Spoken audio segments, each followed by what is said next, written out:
Buenos días, alumnos. Mi nombre es Flavia Bruna, soy licenciada en Biología Molecular y doctora en Ciencias Biológicas con mención especial en Biología Celular y Molecular.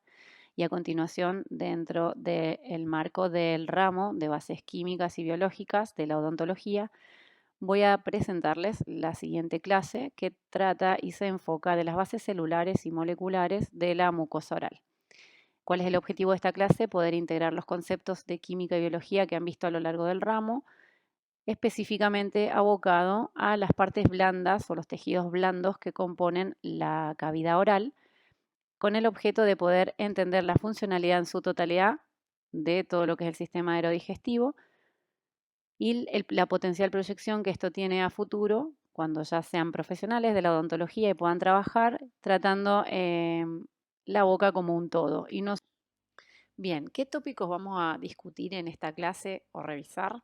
Primero, ver cuál es la definición de la mucosa oral, cómo se compone, es decir, qué tipos de células la integran, cuáles son las etapas de la diferenciación y de la especialización celular, es decir, qué procesos biológicos generados por señalizaciones químicas sufren las células para tomar determinada identidad o especialización y poder conllevar una función específica. Por ejemplo, las papilas gustativas en la lengua. Vamos a ver qué significa o qué queremos decir cuando hablamos de transición epitelio-mesenquimal y cuál es su importancia y cuáles son las vías de señalización celular más importantes involucradas en procesos como diferenciación y especialización celular, tales como son que las células proliferen, que sean capaces de sobrevivir frente a determinados daños y recuperarse, y en caso de no poder reparar el daño, cómo se conducen a lo que llamamos muerte celular programada o apoptosis.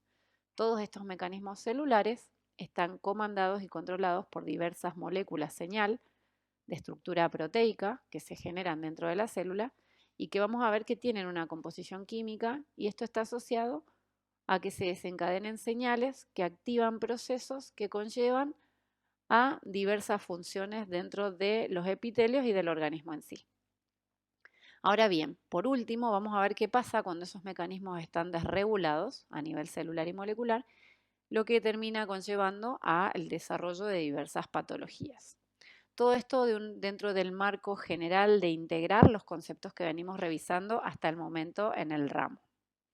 Más adelante, a lo largo de la carrera, podrán profundizar y especializar más todos estos tópicos.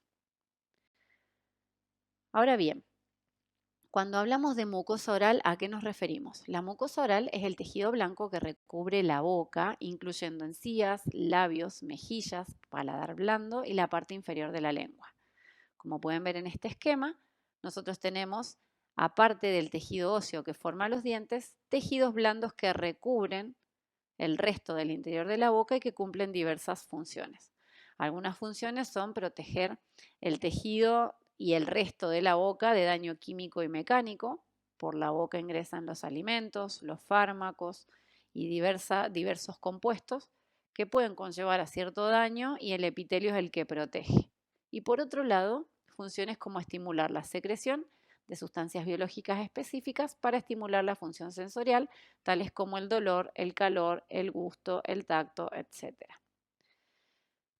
¿Qué cosas o qué conceptos son importantes mencionar y que quiero que les queden en esta etapa? De que los epitelios de la boca son de distintos tipos, cumplen distintas funciones, y esto está dado porque las células se especializaron de manera diferencial en algún momento. Cada uno de estos tienen distintos tipos de tasa de recambio y va a depender de la noxa o daño externo al que estén expuestos. Por ejemplo, tejidos que están en contacto con la función masticatoria tienen una tasa de recambio más alta porque pueden sufrir daño mecánico, por ejemplo, una galleta dura, morderse la lengua sin querer. Todos esos daños que generan a nivel mecánico cambios en el epitelio necesitan ser reparados de manera inmediata, o si me quemo cuando consumo algo muy caliente. Por lo tanto, el epitelio que recubre la lengua tiene una tasa de recambio diferente a lo que es el piso de boca o incluso el paladar duro. Bien, Aquí visto de otra forma, lo que les venía mencionando puede ser por un daño físico, por presencia de microbios, alérgenos, por cambios en el pH, por estrés o la misma ingesta de alimentos que pueden ser muy ácidos o muy picantes, generan daños y la función principal que cumplen estos epitelios es prevenir que el daño sea muy grande para el resto de las estructuras en la boca.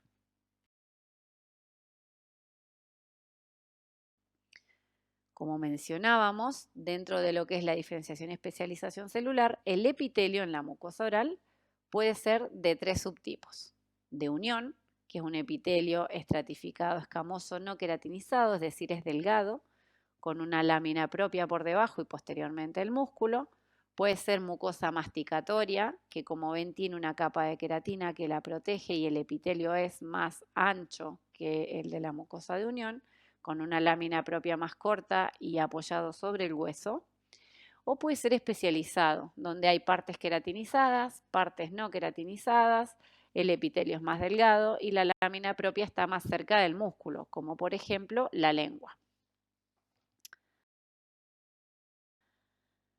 Visto de otra forma, tenemos las mucosas de unión, las mucosas masticatorias y las mucosas especializadas como las de la lengua.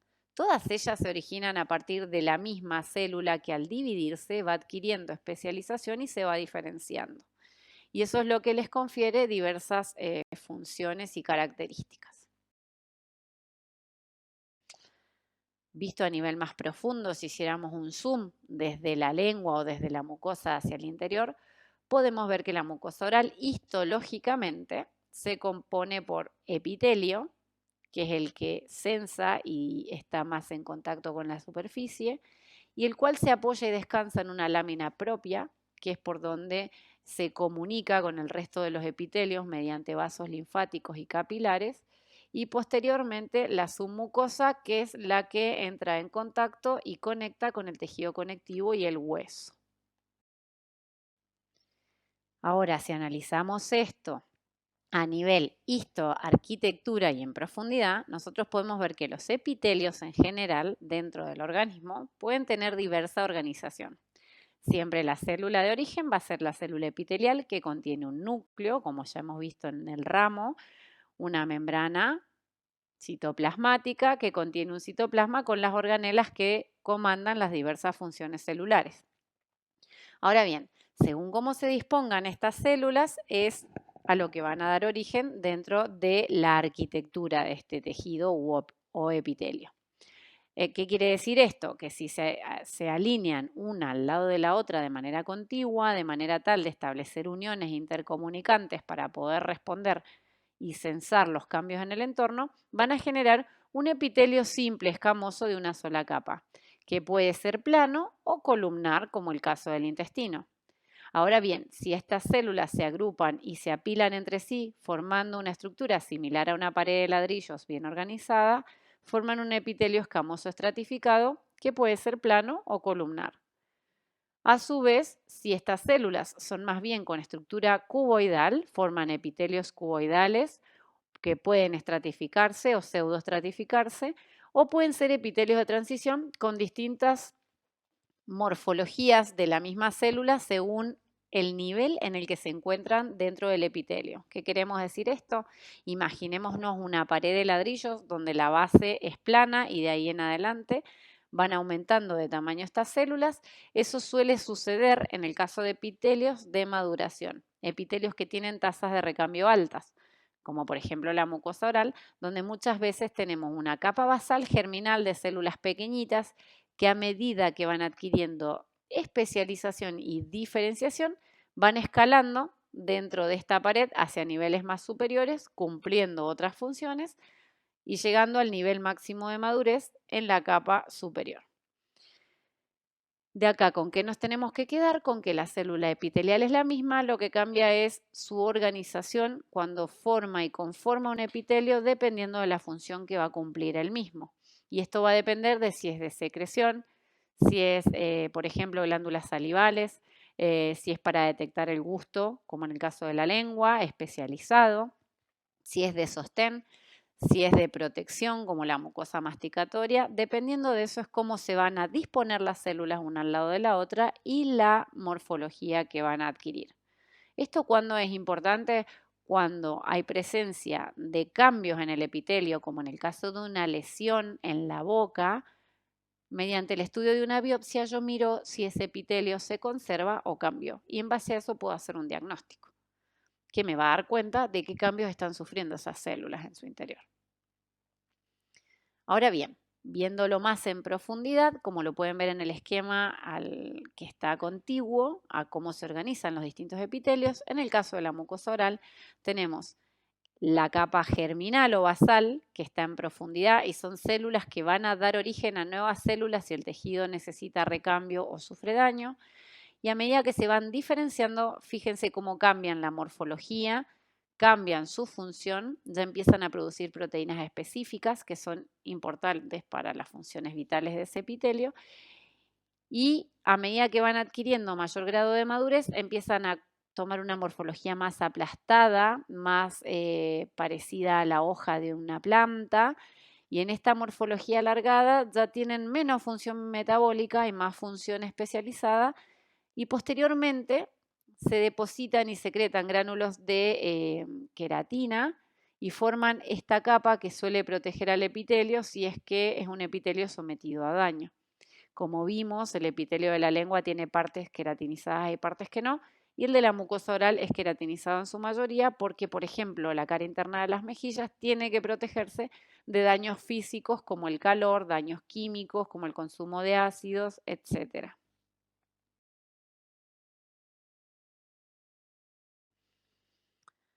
Por lo tanto, ¿con qué nos quedamos? Con que las células epiteliales pueden formar varias capas y estas capas van a depender del grado de maduración y de diferenciación en función del epitelio que constituye. Aquí, modo más desglosado y para que les quede por si tienen dudas, el estrato córneo, que es la capa de queratina que se deposita por afuera, como pueden ver, ya no tiene el núcleo presente, sino que son células, como las células de la piel que se empiezan a descamar, las células externas de la piel ya son capa de queratina, depósito de queratina, y todas las células epiteliales y fibroblastos están por debajo. Eso protege al epitelio y nos protege y es una barrera de defensa frente a todo lo que son factores externos. Es muy interesante mencionar todo esto porque partimos de una célula germinal que se va aplastando y diferenciando hasta quedar totalmente plana y ya no tener función secretoria y productora como célula, pero sigue siendo parte del epitelio que constituye. Ahora bien, es importante entender la citoarquitectura de la mucosa oral porque, como les mencionaba, eso nos da cuenta de entender cómo se ve un epitelio sano, donde ustedes pueden ver la lámina propia, como ya la repasábamos, la capa germinal de células que se ve mucho más oscura, la tinción es ese borde que ustedes pueden apreciar en el dibujo, las capas de epitelio, que son células epiteliales que se van especializando y diferenciando, y en su superficie pueden no tener queratina si es una zona que no está expuesta a roce, o queratina para proteger al epitelio de daño y posibles patologías, ¿sí? Ahora, cuando hay una disrupción de estos epitelios o una alteración, aparecen patologías como, por ejemplo, la periodontitis, donde la encía es roja, sangra, se inflama, inflamación de nervios por caries, ampollas en la lengua, todas esas cosas alteran estos epitelios. Y entender cómo se componen y cómo es su arquitectura nos permite a la hora de ver cambios en el epitelio qué está pasando a nivel celular. ¿Y por qué es importante esto? Porque como hemos visto, la célula está compuesta por un núcleo y por múltiples organelas que cumplen múltiples funciones. Y esas múltiples funciones, para que se lleven a cabo, están sujetas a un delicado equilibrio entre moléculas de naturaleza química y la interacción o la interpretación interna celular para que los procesos biológicos se produzcan.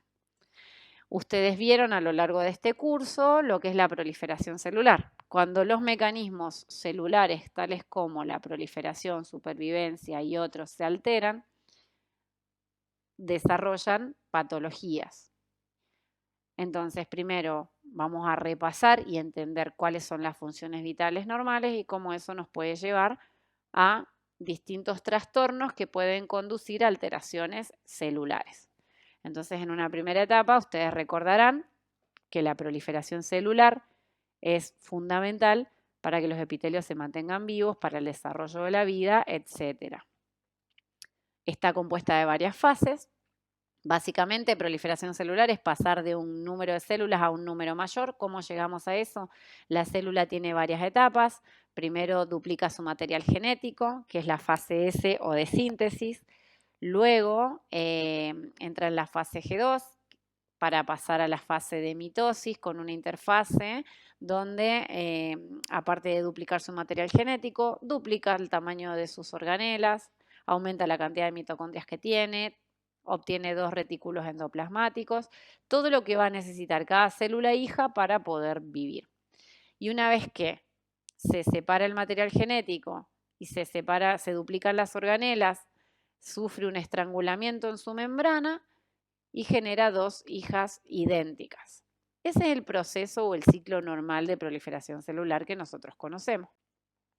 Visto de otra forma, y para entrar un poco a modo de repaso más en detalle, ustedes pueden ver que en una primera etapa, estas imágenes las escogí, me parecieron muy bonitas porque una cosa es lo que vemos en los libros, de cómo nos grafican el proceso de duplicar el material genético, que el material genético condensado en forma de cromosomas migre hacia los extremos de las células y una vez que pase esto, la célula se divida.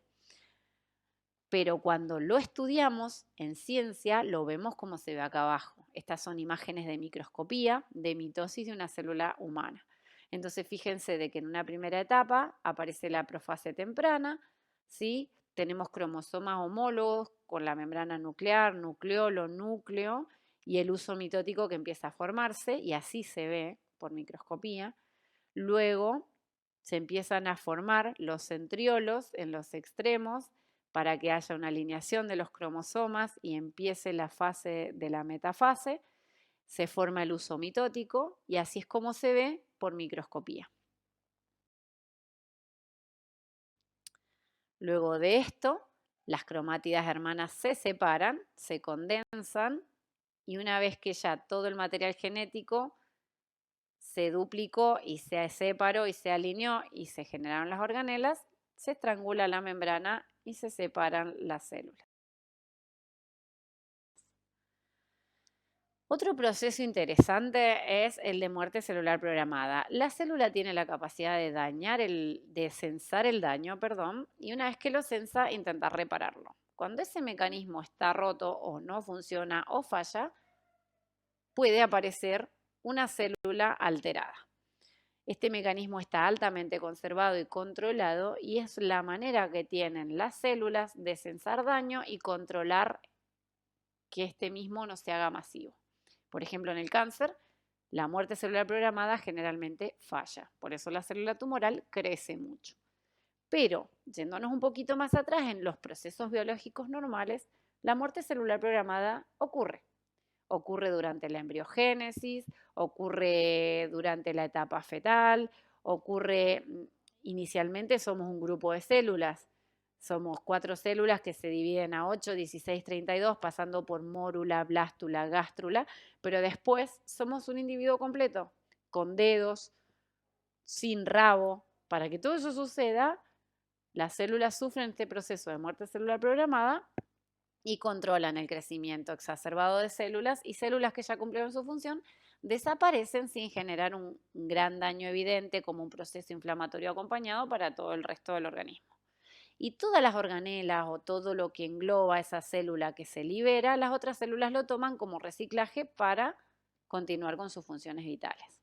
Entonces, visto de otra forma, nuevamente tenemos el esquema y acá abajo cómo se ve en el microscopio. Una célula normal con su núcleo, sus organelas, está en función vital hasta que recibe las señales de que tiene que programar su muerte. Para eso empieza a condensar o a englobar cada una de sus organelas, genera cuerpos apoptóticos envueltos por la membrana y estos cuerpos apoptóticos se liberan al medio para que el resto de las células lo tomen y lo reutilicen o reciclen.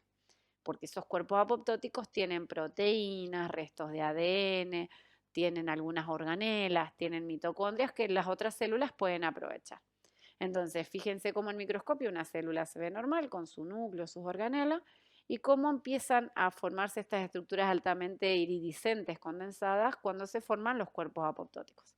De esa manera estudiamos la apoptosis. Bien, para que esto se produzca, nuevamente, y repasando un poco lo que hemos visto, ustedes vieron de que el ADN se transcribe a ARN mensajero, que se traduce a una proteína. Las proteínas pueden ser de distinta naturaleza, están compuestas por secuencias aminoácidicas. Estas proteínas llegan a la pared de la célula o la membrana citoplasmática, interactúan con receptores específicos e de manera intracelular generan cambios químicos en esa célula que terminan dándole la información de que se tiene que morir. De esa forma funciona el equilibrio entre la química y la biología. Cuando estos procesos fallan, aparecen patologías. Visto de otra forma, una célula que tiene que entrar en apoptosis, ¿qué le sucede? Empieza a tener ampollamiento de su membrana, cambios estructurales, engloba las organelas y bueno, termina este proceso de liberación de fragmentos o pedazos de célula que otras células reutilizan. ¿Cómo funciona esto en un cuerpo sano? Para reemplazar células viejas, para fortalecer el sistema inmune. Si yo me hago una herida y tengo células rotas que ya no van a servir, para reciclar eso, para reparar o frenar el daño si las células proliferan de manera descontrolada y prevenir situaciones como el cáncer, y para el balance celular en general.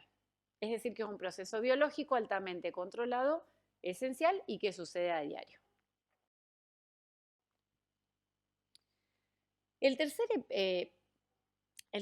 ejemplo de mecanismos que son importantes a nivel celular y que es necesario tener en cuenta para entender qué pasa cuando aparece la patología después es la transición epitelio-mesenquimal. Nosotros ya vimos que la mucosa oral está presente, que la boca no es solo el diente, que puede tener distintos tipos de epitelios, que esas células pueden sufrir cambios y también vimos que necesitan proliferar, ya vimos los mecanismos y los repasamos. Cuando ya proliferaron necesitan frenar esto y si hay daño repararlo, vimos la apoptosis. Y el otro mecanismo fundamental es la transición epitelio-mesenquimal. ¿Cuándo se produce esta transición o qué queremos decir con esto?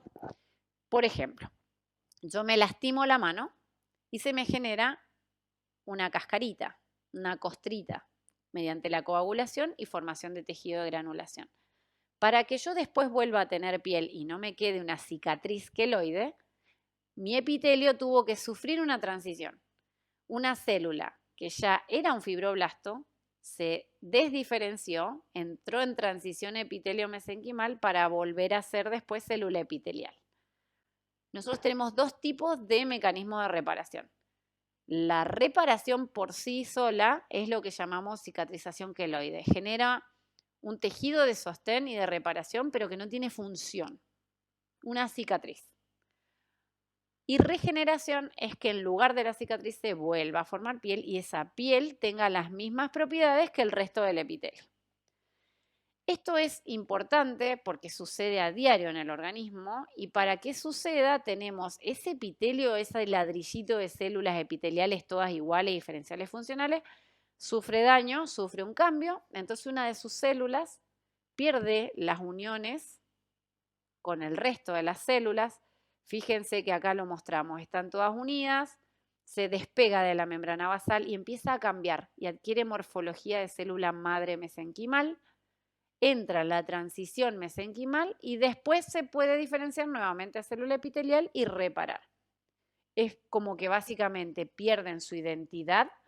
Tengo una célula que es un cardiomiocito del corazón, deja de ser cardiomiocito, pasa a ser una célula mesenquimal y después vuelve a diferenciarse a cardiomiocito para reparar, por ejemplo, un infarto cardíaco en la válvula.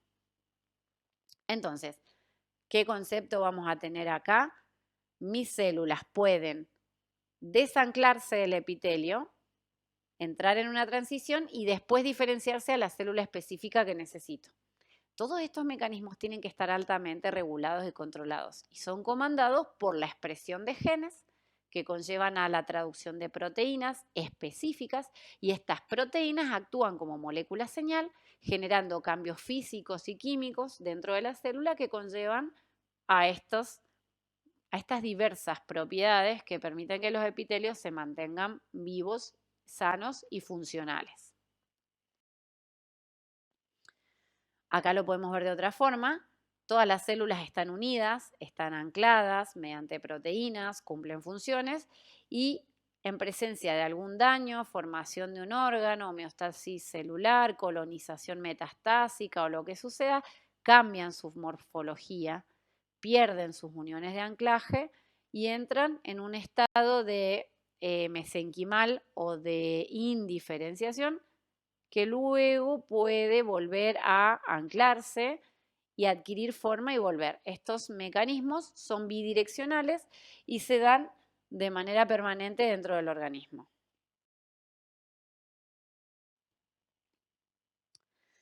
Ahora bien, ¿qué pasa cuando estos mecanismos, como el de proliferación, el de apoptosis o el de transición epitelio-mesenquimal, están desregulados?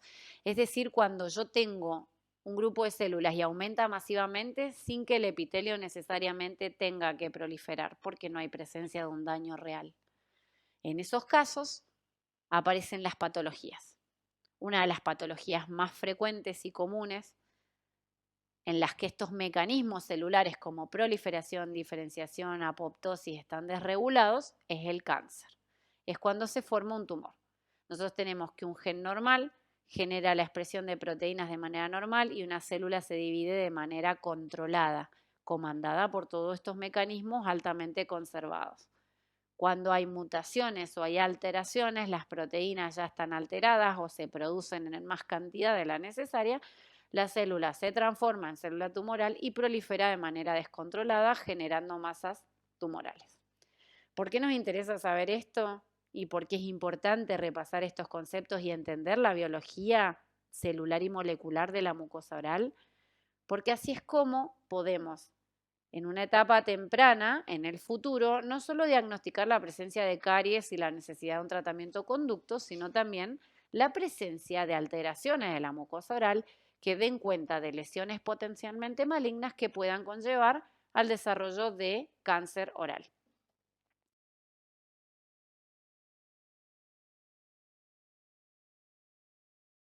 ¿Y esto por qué?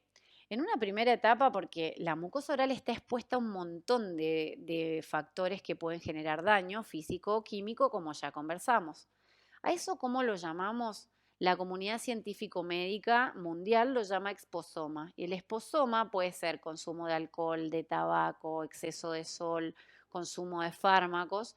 Lo que se genera frente a este exposoma crónico a lo largo de los años es un interactoma, donde se genera un campo de susceptibilidad etiológico dentro de la mucosa oral, donde el epitelio, al estar expuesto continuamente al mismo daño físico crónico, puede generar células tumorales que van a generar un campo de cancerización.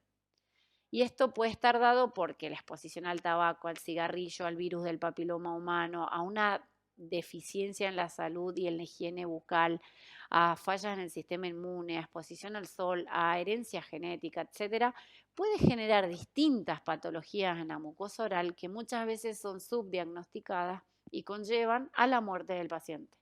Por ejemplo, una infección de una muela puede conducir a Alzheimer, a Parkinson o a un infarto agudo de miocardio por estreptococos. Por otro lado, el virus del papiloma humano puede generar lesiones tumorales orales o el consumo de alcohol y de tabaco. Y todo eso conlleva ¿qué?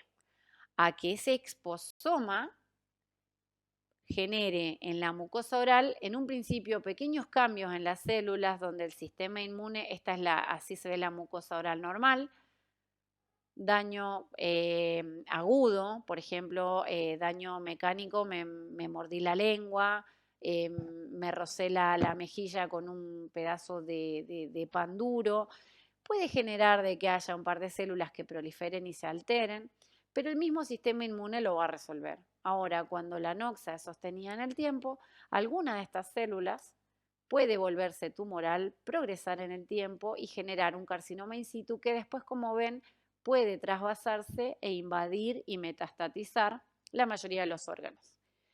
¿Qué se sabe a la fecha? El 80% de los pacientes que llegan al consultorio son diagnosticados en estas etapas, carcinoma in situ y carcinoma, y un 20% en displasia. Si yo detecto la lesión en displasia y hago la biopsia temprana, este paciente, con remover ciertos cambios en su vida y hábitos como mejorar la higiene bucal, suspender el consumo de alcohol y tabaco, este paciente se cura. Pero el 80% llega en esta etapa y lamentablemente a los 5 años, independiente del tratamiento, fallece, porque hacen metástasis a ganglios y a órganos cercanos. Entonces, quiero introducirles el concepto de mirar la boca como un todo y no solo enfocarnos en los dientes, sino que estamos en una primera etapa, queda un largo camino por recorrer, a lo largo de la carrera lo van a ir incorporando, pero yo ya empezar a introducir el concepto de mucosa normal y empezar a ver estas lesiones particulares, prestarle atención y resaltar la importancia del momento de cuándo realizar la biopsia. Visto de otra forma, el epitelio normal se ve así por histología. En base a todo lo que hemos conversado a lo largo de la clase, pueden repasar conceptos como que es un epitelio delgado, estratificado, escamoso, con queratina, que cuando se ve alterado por algún daño genera una hiperplasia, prolifera de manera exagerada para tratar de reparar, y este mecanismo, si es controlado por la apoptosis, no progresa y la mucosa se ve sana.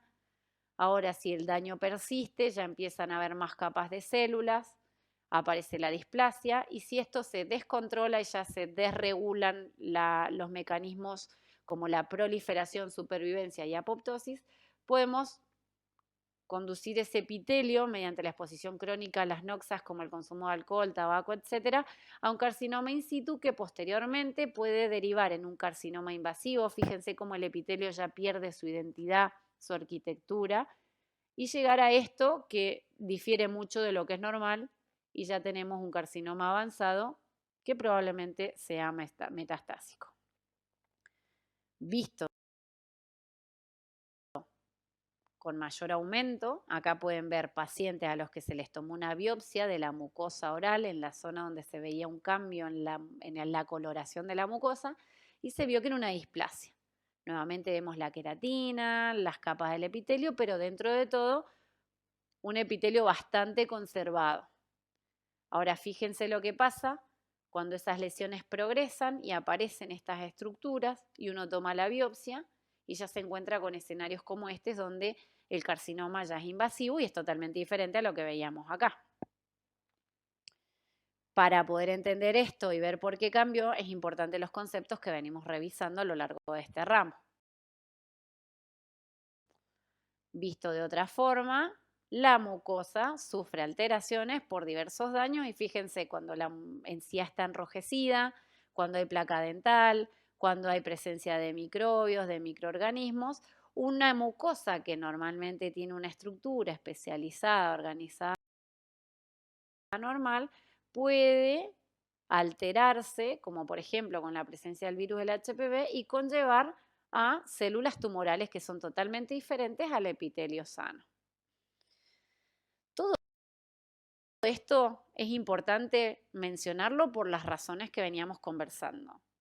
Hay varios hechos acerca del cáncer que ya están establecidos y que son importantes mencionarlos. Porque la persona que tiene una lesión detectada por primera vez tiene 20 veces mayor riesgo de desarrollar una segunda lesión. El 90% de estos cánceres son de origen epitelial, por lo tanto entender el epitelio es súper importante para poder interpretar, diagnosticar y manejar a estos pacientes.